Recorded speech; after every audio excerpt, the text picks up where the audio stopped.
All right, let's dive in. Today, we're going to tackle one of Swift's most fundamental and honestly most powerful concepts, the protocol.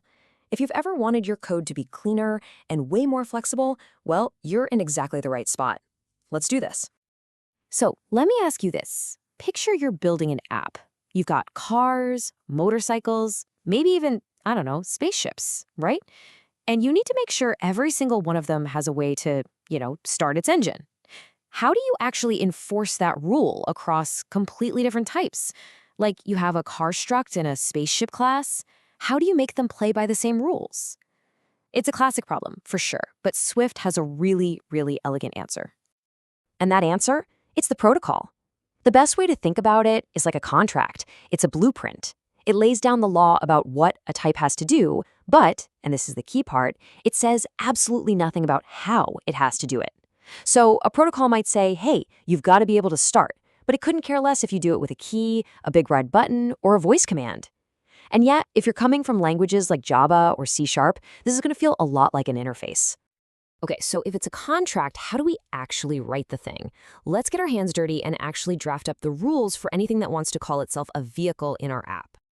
It's actually pretty straightforward. First up, you just declare it with the protocol keyword. Simple enough.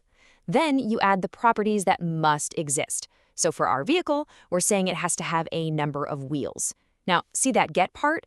That just means any type that signs this contract has to have a way for us to read that value. We have to be able to get it. If we wanted to make it so we could change it to, we'd use getSet. Makes sense, right? And finally, you list out the required methods, like our start function. And boom, that's it. Our contract is written. But, a contract is just a piece of paper, or in this case, a piece of code, until someone actually signs it.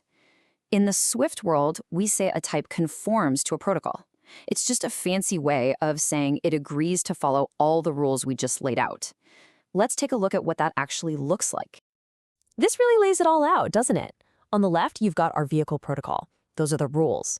And on the right, that's our car struct, the one that's actually doing the follow-through. See that little colon after car? That's literally how it signs the contract. And then inside the struct, the car provides its own unique implementation.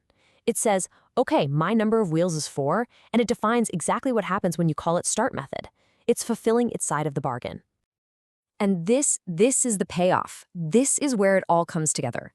We can create our car instance, and then we can call start on it with total confidence. Why? Because we know for a fact that method has to exist. It promised it would when it conformed to the vehicle protocol. The compiler itself has our back on this one. And that's how we enforce rules and build code that's super predictable and reliable.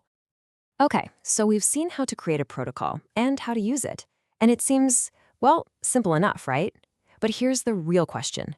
Why is this such a big deal? Why do people talk about this simple little concept like it's some kind of programming superpower in Swift?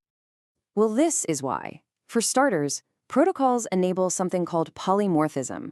And I know, that's a $5 word, but all it really means is you can write one single function that works with any type that conforms to vehicle. Doesn't matter if it's a car, a motorcycle, or that spaceship we were talking about.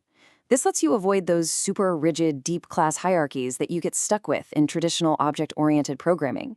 Plus, they work beautifully with value types, like structs, which is a massive win in Swift. And you can even add default behaviors to them using extensions, which makes your code ridiculously reusable.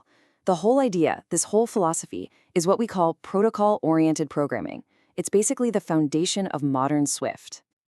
Look, if you only remember one thing from all this, let it be this.